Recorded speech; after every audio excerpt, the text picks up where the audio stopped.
देख सकते हो और कि मेरा इस नए वाले फुल मैप रैंक के सीजन में ग्रैंड मास्टर रैंक हो चुका है। तो अगर आप जानना चाहते हो कि मैंने इस सीजन कैसे ग्रैंड मास्टर तक रैंक पुश किया है, किन किन स्ट्रेटेजीज का यूज किया है सोलो या फिर ड्यू या फिर स्क्वाड में खेलते टाइम, तो इस वीडियो को पूरे लास्ट तक जरूर देखना। मैं आपको पूरी अच्छी तरह से बता दूंगा कि मैंने किन किन स्ट्रेटेजीज का यूज करके इस सीजन मैंने ग्रैंड मास्टर तक रैंक पुश किया है। तो यार बस बने रहना मेरे साथ इस वीडियो के अंत तक। तो चलिए वीडियो शुरू करते हैं। ओके तो सबसे पहले मैं आपको कैरेक्टर कॉम्बिनेशन के बारे में बता देता हूँ कि अगर आप सोलो या फिर स्क्वाड में खेलते हो तो वहाँ पर आपको कौन सा कैरेक्टर कॉम्बिनेशन यूज करना चाहिए। ये बहुत ही ज्यादा मैटर करता है रैंक पुश करते टाइम। देखो स्टार्टिंग में हीरो के 2-3 स्टार तक मैंने के कैरेक्टर को ही लेके रैंक पुश किया है एक्टिव कैरेक्टर में, लेकिन जैसे ही मेरा रैंक इंक्रीज होते गया ना तो मेरी लॉबी में और भी ज्यादा तगड़े बंदे आते गए एंड मेरे को के कैरेक्टर से उतना ज्यादा फायदा नहीं मिल रहा था। मेरे को मैचेस में ज्यादा किल्स नहीं मिल रहे थे, तो इसलिए मैंने अपने एक्टिव कैरेक्टर को चेंज करके वहाँ पे मैंने होमर कैरेक्टर का यूज करना स्टार्ट किया। मैंने आपको पिछले 2 वीडियोज में पूरी अच्छी तरह से बता दिया कि कैसे आपको होमर कैरेक्टर का कॉम्बिनेशन यूज करके रैंक पुश करनी है, कैसे आपको ज्यादा से ज्यादा किल्स करने हैं। तो उस वीडियो को आप देख सकते हो। इस वीडियो के बाद सोलो में तो आप जरूर से होमर कैरेक्टर का ही यूज करना। अब बात करें स्क्वाड मोड की तो इसमें 2 बंदे के कैरेक्टर का यूज करना है एंड एक बंदा होमर का एंड एक बंदा क्रोनो कैरेक्टर का यूज करना। स्क्वाड में ये वाला कॉम्बिनेशन बहुत ही ज्यादा परफेक्ट होगा एंड पैसिव कैरेक्टर में आप में से किसी 2 बंदे को जरूर से मिशा कैरेक्टर का यूज कर ले। अब इसके बाद मैं आपको ये बताता हूँ कि मेरी अप्रोच किस तरह की होती है हर एक मैच में। देखो मैं हर एक मैच को अपने लॉबी के अकॉर्डिंग खेलता हूँ। अगर मेरे लॉबी में बहुत ही ज्यादा तगड़े बंदे आते हैं, जैसे कि मेरे मैच में कई बार वीवेज वाले यूट्यूबर भी आ चुके हैं, action bolt and Ankush FF,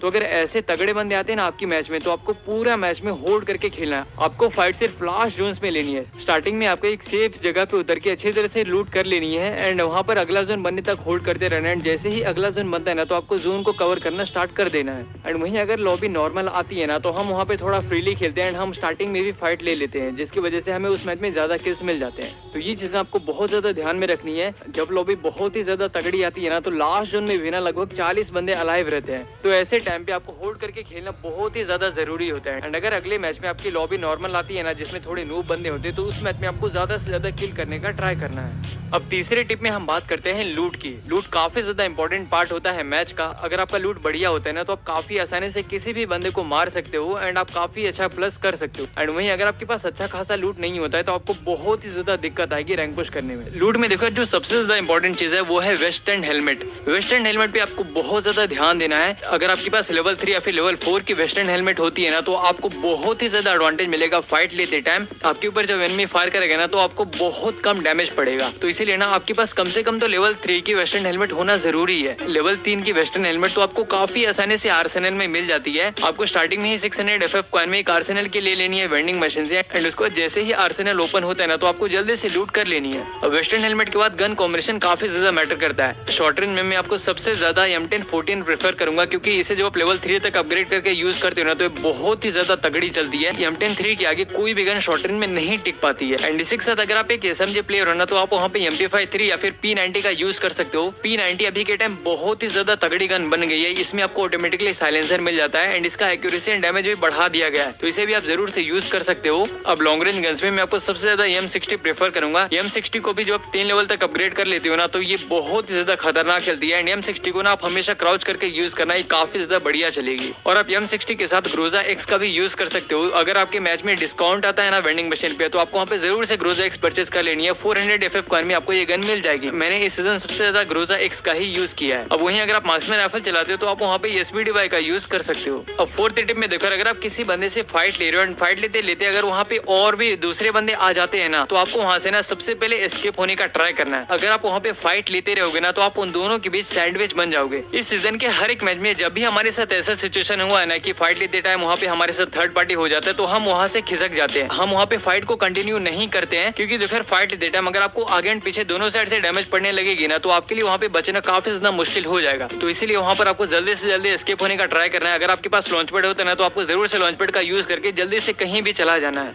अब वीडियो में आगे बढ़ने से पहले आपको तो पता है कि अभी IPL का सीजन चल रहा है, तो IPL देखो ही नहीं बल्कि अपनी ओपिनियंस देके काफी प्राइजेस जीतो, वो भी lotus365.in पे। यहाँ बहुत सारे क्वेश्चन जैसे हु विल विन मैच और हु विल विन टॉस जैसे 50 तरह के क्वेश्चंस में आप अपने ओपिनियन देके काफी प्राइजेस जीत सकते हो। lotus365 पे जाके रजिस्टर कीजिए एंड पाइए 365 रुपीज का बोनस। यहाँ आपको मिलता है 1-to-1 24 आवर कस्टमर सपोर्ट। यहाँ खेलते हैं 10 मिलियन से भी ज्यादा यूजर्स। यहाँ क्रिकेट के अलावा है 200 से भी ज्यादा क्वेश्चन जहाँ आप अपना ओपिनियन दे सकते हैं और जीत सकते हैं अच्छे प्राइजेस। नवाजुद्दीन सिद्दीकी, उर्वशी रौतेला, सुनील शेट्टी, काजल अग्रवाल, नेहा शर्मा, ऐसे बड़े बड़े सेलिब्रिटीज इनके ब्रांड एम्बेसडर्स हैं। तो देरी मत कीजिए, डायरेक्ट रजिस्टर कीजिए लोटस 365.in पे। और फिफ्थ टिप में देखो, अगर आपकी मैच में फ्यूचर सेफ जोन का मिशन आता है जिसमें कि हमें उस मैच में लास्ट जोन का पता चल जाता है स्टार्टिंग में ही, जैसे ही मिशन कंप्लीट होता है तो वहाँ पर आपको जैसे ही पता चलेगा ना सेफ जोन का लोकेशन, तो उधर अगर कोई परमानेंट कवर होता है जैसे कि कोई घर हो गया, तो वहाँ पर आपको पहले ही जाके वहाँ पे बैठ जाना है। खासकर स्क्वाड में देखो, जब भी हमारे मैच में ऐसा मिशन आया ना, तो जैसे ही पता चलता है ना कि हमारा सेफ जोन कहाँ बनने वाला है, तो वहाँ पे हम सबसे पहले उसी जगह पे चले जाते हैं। क्योंकि देखो, अगर आप पहले से ही सेफ जोन के अंदर चले जाओगे ना, तो जब जोन छोटा हो जाएगा ना, तो बाहर से जो भी बंदे आएंगे ना जोन के बाहर से जोन का रोटेशन लेने के लिए, उनको आप काफी आसानी से फिनिश कर सकते हो एंड उस टाइम पे आप बहुत सारे किल्स निकाल सकते हो। अब अगले टिप में देखो, अगर आप स्क्वाड मोड में रैंक पुश करते हो ना, तो आपके किसी एक टीममेट को लोड आउट में सीक्रेट क्लू लेने के लिए बोल देना है। देखो, जो आप सीक्रेट क्लू लेते हो ना, तो आपको मैप में कहीं पे एक सप्लाई बॉक्स मिल जाता है, जिससे जो आप ओपन करते हो ना, तो उसमें से आपको 500 token, glue and super medicate मिल जाता है। अब इस सीक्रेट क्लू की खासियत पता है क्या है? जो आप एक बार सप्लाई बॉक्स को लूटोगे ना, तो लूटने के बाद ना आपको मैप में एक और सप्लाई बॉक्स मिल जाएगा एंड इस तरह से आपको पूरे मैच में 4-5 सप्लाई बॉक्सेस मिल जाएंगे। अब जब आपको मैच में काफी सारे सप्लाई बॉक्स मिल जाते हैं ना, तो उससे आप काफी आसानी से बहुत सारे token, super medkit and glue wall इकट्ठा कर सकते हो। एंड ये वाला लूट आउट ना आपको सबसे ज्यादा काम उस टाइम पे देगा जब आपके स्क्वाड में सभी बंदे मर जाते हैं। वहाँ पर अगर आपने सीक्रेट क्लू लिया है ना, तो वहाँ पर आप जल्दी से इन बॉक्सेस को ओपन करके टोकन इकट्ठा करके अपने टीममेट्स को रिवाइव दे सकते हो। तो अपने एक टीममेट को जरूर से सीक्रेट क्लू का यूज करने के लिए बोल रहा है।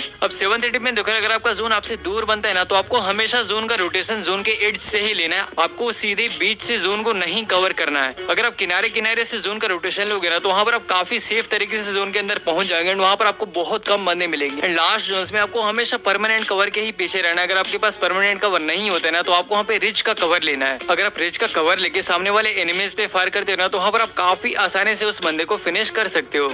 अब अगले टिप में देखो, अगर आपके स्क्वाड में सिर्फ आप ही बचे रहते हो ना, तो वहाँ पर ना आपको ज्यादा से ज्यादा सेफ खेलने का ट्राई करना है। आपको फाइट्स को अवॉइड करना है एंड कैसे भी करके ना आपको उस मैच में अच्छी पोजीशन निकालने का ट्राई करना है। अगर आप टॉप 2 या फिर टॉप 3 कर लेते हो ना, तो वहाँ पर आपका माइनस नहीं लगेगा। लास्ट जोन में अगर वेंडिंग मशीन आपसे दूर रहती है ना, तो आपको वहाँ पे रिवाइव कराने नहीं जाना है। अगर आप लास्ट जोन में रिवाइव कराने जाओगे ना यार, तो वेंडिंग मशीन के पास आपको बहुत सारे एनिमीज मिलेंगे, जिसकी वजह से आपको बचना मुश्किल हो जाएगा। अगर आप अपने टीममेट्स को रिवाइव देते देते मर भी जाते हो ना, तो वहाँ पर आपको ज्यादा फायदा नहीं मिलेगा, क्योंकि लूट तो आपके पास है ना, आपके टीममेट्स के पास ज्यादा लूट नहीं होता है लास्ट जोन में रिवाइव होने के बाद। तो वहाँ पर वो लोग भी एनिमीज को नहीं मार पाएंगे। जैसे ही वो लैंड करेंगे ना, तो जो भी एनिमी पास होगा वो काफी आसानी से आपके टीममेट्स को खत्म कर सकता है। तो इससे आपको कोई भी फायदा नहीं मिलेगा। तो अगर वेंडिंग मशीन दूर रहती है ना, तो वहाँ पर आपको बिल्कुल भी रिस्क नहीं लेना है। उसकी वजह आपको पोजीशन निकालने का ट्राई करना है। अगर आप अच्छा खासा पोजीशन निकाल लेते हो, तो आपका कम से कम माइनस तो नहीं लगेगा ना। अब आज की लास्ट टिप में मैं आपको एक मिस्टेक के बारे में बताता हूँ, जिसे आपको बिल्कुल भी नहीं करनी है। देखो, खासकर लास्ट जोन्स में आपको अकेले किल के पीछे नहीं भागना है। अगर आप अकेले किल के चक्कर में एनिमीज पे रश करके खुद मर जाओगे ना, तो वहाँ पर आपके स्क्वाड के लिए काफी ज्यादा मुश्किल हो जाएगी वो मैच बुया निकालना। तो इसीलिए चाहे सामने क्यों ना 1 या 2 ही बंदे हो, वहाँ पर आपको अकेले नहीं जाना है। आपको हमेशा अपने साथ एक और टीममेट को लेके जाना है, जिससे कि अगर आप सामने वाले एनिमीज को डैमेज देने के बाद खुद नॉक हो जाते हो ना, तो आपका जो टीममेट है ना, वो काफी आसानी से सामने वाले एनिमीज को मार के मैच बुया निकाल देगा।